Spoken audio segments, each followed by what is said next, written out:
తలితాకుమి ఉన్నతి ప్రేక్షకులకు శుభోదయం. తపస్కాలంలో ఉన్నటువంటి మనం కోసాలిటీ అంటే ప్రభావాన్ని గురించి కొన్ని విషయాలను తెలుసుకుందాం. కోసాలిటీ అంటే కోస్ అండ్ ఎఫెక్ట్, కారణం మరియు ప్రభావం. క్రీస్తు ప్రభు జీవితంలో చూసినట్లయితే క్రీస్తు ప్రభు మానవత్వంలో ఉన్నప్పుడు అంటే మానవుడిగా ఈ లోకంలో జీవించినప్పుడు 40 రోజులు ఉపవాసం చేస్తూ ప్రార్థనలో తండ్రి దేవునితో గడుపుచూ అధిక శక్తిని పొందారు. 40 రోజుల తర్వాత సైతానును జయించగలిగాడు. అంటే క్రీస్తు ప్రభు జీవితంలో మనం చూసింది ఏమిటంటే కారణం మరియు ప్రభావం. ఉపవాసం చేసిన వెనుకాల తాను పొందినటువంటి శక్తి, సైతానును జయించగలిగినటువంటి ప్రభావం మనం ప్రభునిలో చూశాం. ప్రియ సహోదరి సహోదరులారా, క్రీస్తు ప్రభు మానవుడిగా ఈ లోకంలో ఉన్నప్పుడు న్యాచురల్లో అంటే do good and avoid evil, దీనిని ఉద్దేశించి క్రీస్తు ప్రభు ప్రతి ఒక్క మనిషికి మంచినే చేశారు, ఎన్నో మేలులను చేశారు, ఈ లోకంలో ఎన్నో అద్భుతాలను చేశారు. ఇవన్నీ చేస్తూ క్రీస్తు ప్రభు తండ్రి దేవుని మహిమపరిచారు. చివరికి ఉపవాస ప్రార్థనలతో సైతానును జయించడం మాత్రమే కాకుండా మృత్యువుని కూడా జయించగలిగారు. అంటే అది క్రీస్తు ప్రభువులో ఉన్నటువంటి దాగి ఉన్నటువంటి పొటెన్షియాలిటీ. పొటెన్షియాలిటీ అంటే సంభావ్యత. మరి మనలో ఉన్నటువంటి మానవ మాతృలమైనటువంటి మనలో ఉన్నటువంటి సంభావ్యతని మనము ఎలా ఉపయోగిస్తున్నాం? మనము కోసాలిటీలో మనకు ఎదురయ్యేటువంటి ఈ జీవిత ప్రయాణంలో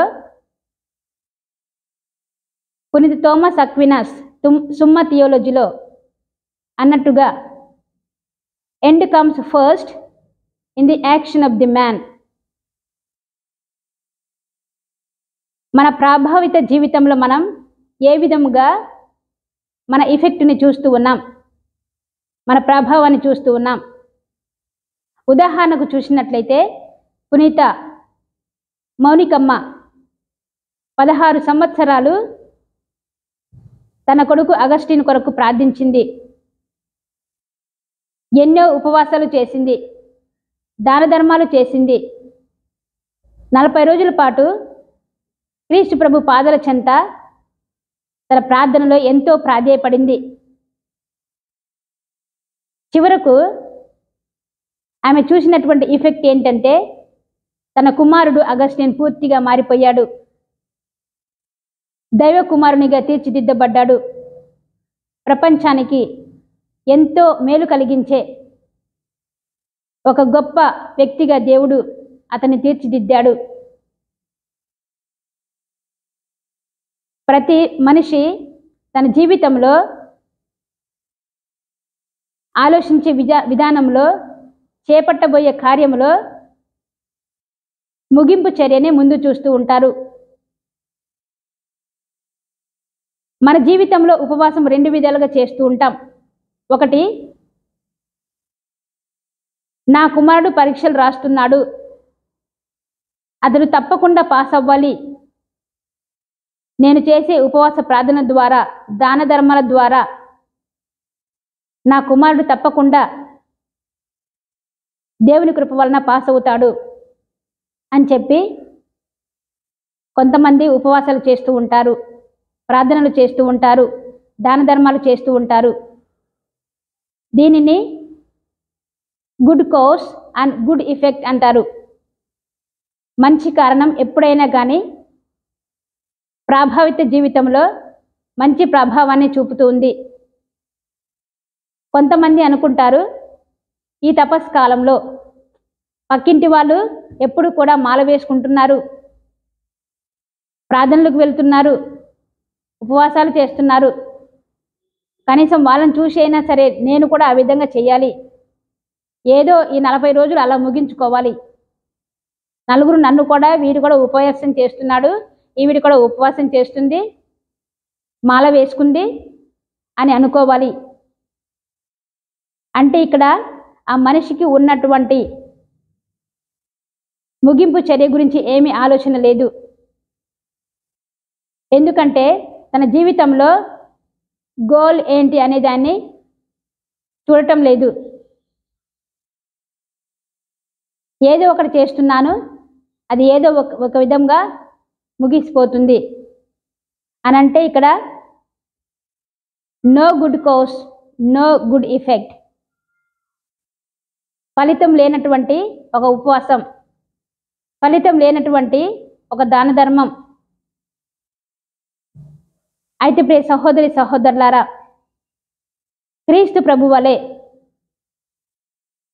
మనం కూడా ఈ లోకంలో ఒక మానవ మాతృలుగా జీవించినప్పుడు న్యాచురల్లో ఉపయోగిస్తూ, సహజ చట్టాన్ని పాటిస్తూ, మంచిని చేస్తూ చెడును విడనాడటానికి ప్రయత్నిద్దాం. క్రీస్తు ప్రభు ఒక మనిషిగా ఈ లోకంలో ఎన్నో మేలులను చేశారు. అంటే గుడ్డి వారికి చూపునిచ్చారు, కుంటి వారికి నడకనిచ్చారు, చెవిటి వారికి వినికిడినిచ్చారు, ఆపదలో ఉన్న వారిని ఆదుకున్నారు, మరణించిన వారిని లేపారు, మంచాన పడిన వారిని విముక్తిని దయచేశారు. ప్రజలు ప్రభువు యొక్క బోధనను ఆలకించడానికి గుంపులు గుంపులుగా తన వద్దకు వచ్చినప్పుడు ఆ కరుణామయుని కడుపు కరిగిపోయి ఆ బిడ్డలకు ఏ విధంగానైనా నేను భోజనం పెట్టాలి అని చెప్పి వారికి ఆ దయార్థ హృదయంతో ఆ 5,000 మందికి భోజనాలు పెట్టారు. తాను ఈ లోకంలో ఉన్నన్ని రోజులు కూడా కేవలము మంచిని మాత్రమే చేశారు. కాబట్టి ప్రియ సహోదరి సహోదరులారా, మనలో ఉన్నటువంటి పొటెన్షియాలిటీ అంటే మనలో ఉన్నటువంటి ఆ పవర్ ఒక మనిషికి మంచి చేయడానికే మనం ఉపయోగిద్దాం. ఇతరులకు మేలు కలిగేలా మన ఉపవాసాలను దాన ధర్మాలను చేస్తూ ఇతరుల కోసం మంచి మనసుతో ప్రార్థిద్దాం.